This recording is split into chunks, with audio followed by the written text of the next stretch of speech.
June 6, 1944. A few kilometers inland from the Normandy coastline, in the dark corridor of a Nazi-occupied building in France, Staff Sergeant Frank Deluca pressed his ear against the seventh locked door. Behind him, 40 American soldiers waited in silence, in complete darkness, holding their breath. The German patrol would be back in 4 minutes. Deluca had no tools, no keys, no light. Just 12 years of locksmithing in Philadelphia, and fingers that could feel what eyes couldn't see. Hold on a second, I want to ask you something first. Have you ever recognized something by touch alone? Reached into a drawer in the dark and known exactly what you were holding before you could see it? Maybe, maybe not. Frank Deluca did that every single day for 12 years. And on this night, that skill saved 40 men's lives. Frank Deluca grew up in South Philly, born 1912. Italian immigrant family, small house, big neighborhood. His father ran Deluca and Son Locksmith shop on the corner of his street. Small place, one room, old keys and lock displays in the window. Deluca started working there at 16. From the very first day he noticed something. Locksmithing wasn't about keys, it was about listening. His father, Giuseppe Deluca, taught him one thing in the first week. Every lock tells a story. Learn to listen. Deluca didn't get it at first. What did listening to a lock even mean? Giuseppe laughed.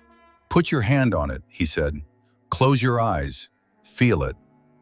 Deluca touched the lock with trembling hands. What do you feel? Nothing, said Deluca. Try again.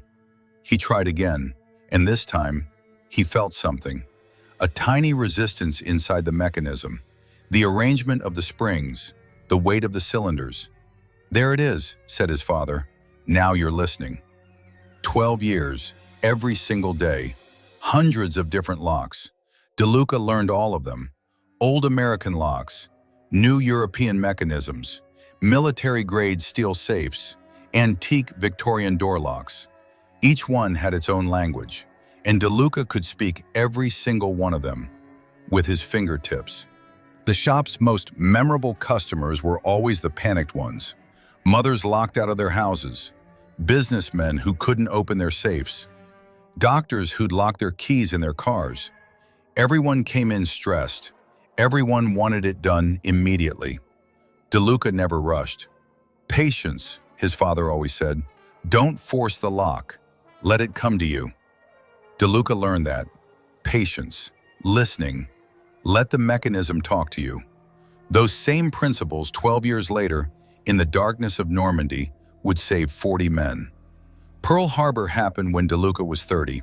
He enlisted in 1942. During basic training, his commanders noticed something.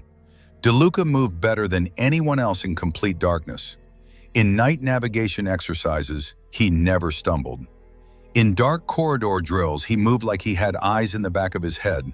His commander asked him about it. How are you this comfortable in the dark? Deluca thought about it. In locksmithing, sometimes there's no light, sir. You just move because you're used to it. The commander wrote something down. 3 weeks later, Deluca got special orders. OSS, Office of Strategic Services, America's Covert Operations Unit.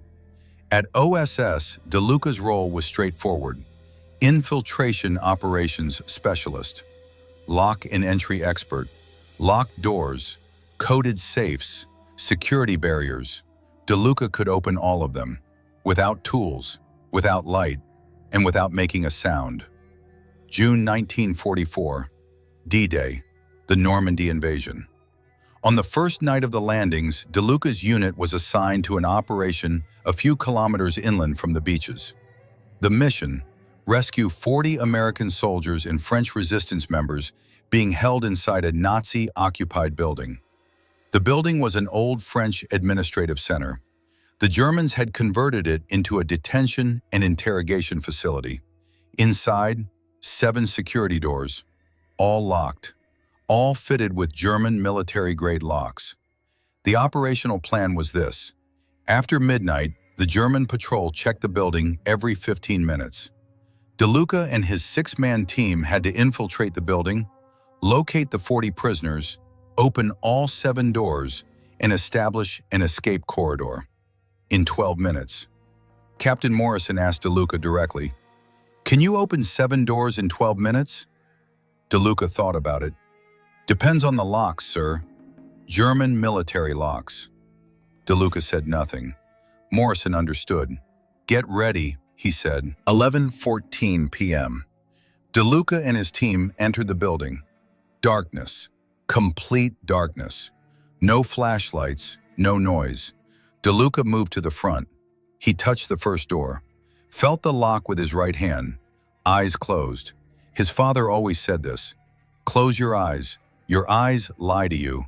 Your fingers don't." Deluca pressed his fingertips against the lock, felt it. Standard German military lock. 5-pin cylinder, steel body, heavy spring tension.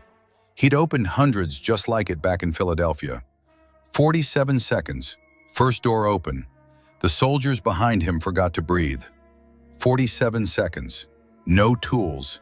In pitch darkness. Deluca moved to the second door. 52 seconds. Third door. 61 seconds. A little more resistance on this one. Different spring tension. Deluca noticed. This door had been manufactured in a different facility than the others. Older mechanism. Paradoxically harder to open because the parts had worn unevenly and were unpredictable. 1 minute, 1 second. Open. Fourth door. Deluca put his hand on it and stopped. The soldiers behind him tensed. Why did he stop? Deluca was listening. This lock was different, very different. Let me explain something to you real quick. A normal lock is a mechanical puzzle. You apply the right pressure at the right angle. The cylinder turns, the door opens. But some locks are traps. Apply the wrong pressure and the mechanism seizes completely, and after that, not even the correct key will open it. Deluca felt that on the fourth lock. Trap mechanism. Wrong move and the lock dies, and 40 men stay trapped. Deluca pulled his hand back, took one breath. He heard his father's voice in his head. Patience. Don't force the lock. Let it come to you. He touched it again. Different this time. No pressure, just feeling. He read the structure of the mechanism, found where the trap was, adjusted his fingertips by a fraction of a millimeter, pulled back from that point, came at it from a different angle. 2 minutes, 17 seconds. Fourth door open. One of the soldiers behind him whispered, "How did you do that?" Deluca didn't answer. He was already at the fifth door. 11:22 p.m. Patrol due back in 4 minutes. Fifth door, 58 seconds. Sixth door, 71 seconds. And the seventh door, Deluca put his hand on it and stopped. For a long time, the 40 men behind him held their breath. Patrol due back in 3 minutes. Deluca closed his eyes. This lock was different, completely different from all the others. New, heavy, not standard military grade, something above that. SS lock, highest security classification, the kind Deluca had never seen in Philadelphia. So what happens now? Does Deluca panic? No, because his father had taught him one more thing. Every lock has been opened before. Someone made it, someone can open it. Deluca ran his hand across the lock, read the mechanism. Yes, it was new. Yes, it was heavy, but the mechanical principle was the same. Cylinder, springs, pins, just more precise, less margin for error. Deluca remembered a specific day when he was 19. Philadelphia, rainy Tuesday afternoon. His father had given him the hardest lock in the shop. He worked on it for hours, couldn't get it. His father came over. "What are you doing wrong?" "I don't know." "You're thinking too much," his father said. "Let your fingers do the thinking." Deluca closed his eyes, stopped thinking. His fingers touched the lock and moved on their own. Millimeter by millimeter, precise, instinctive. 2 minutes, 53 seconds. Seventh door open. Total time, 11 minutes, 42 seconds. 7 doors, no tools, in complete darkness. 40 men poured into the corridor, silently, quickly, in order. At 11:29 p.m., the last man was out of the building. At 11:31 p.m., the German patrol returned. The building was empty. Morrison asked Deluca about it afterward. "How did you open that 7th lock? SS grade. Nobody opens that lock without tools." Deluca thought about it. "Learned it on a rainy Tuesday afternoon in Philadelphia, sir." Morrison didn't follow.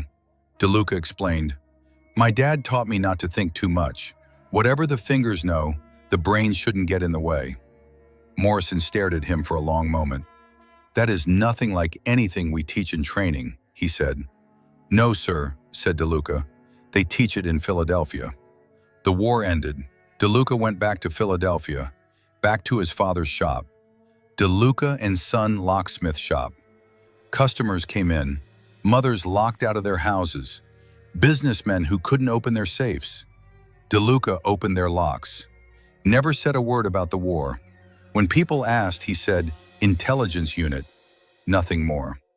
In 1989, a military historian researching OSS operations came across Deluca's file. Normandy, June 6, 1944. 40 people rescued, 11 minutes, 42 seconds, 7 doors. The historian tried to find Deluca.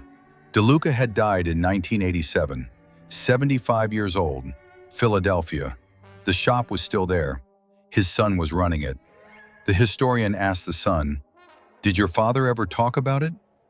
The son thought for a moment. "Once," he said, "just once." "What did he say?" "He said, the most important thing he learned in the war was something he learned in Philadelphia. Don't force the lock. Let it come to you."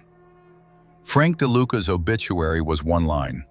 Frank Deluca, retired soldier, locksmith. No mention of Normandy, no mention of 40 men, no mention of 11 minutes and 42 seconds. But right now, you know, and that matters. Think about this. Frank Deluca didn't go into that building with special equipment. He didn't go in with a secret technique nobody else had. He went in with something he learned at 16 years old in his father's shop on a Philadelphia street corner. Listen, be patient. Let the mechanism come to you. What's the simplest thing someone ever taught you? Maybe just one sentence. Something that seemed small at the time, and years later it showed up exactly when you needed it most. Tell me in the comments. A moment like Deluca's. I read every single one. If this story hit you, hit that like button. Every like tells YouTube to push this story out to more people who need to hear it. Subscribe and turn on notifications. We dig through forgotten archives every single day and bring these men back. They deserve to be remembered, and you're the reason they will be.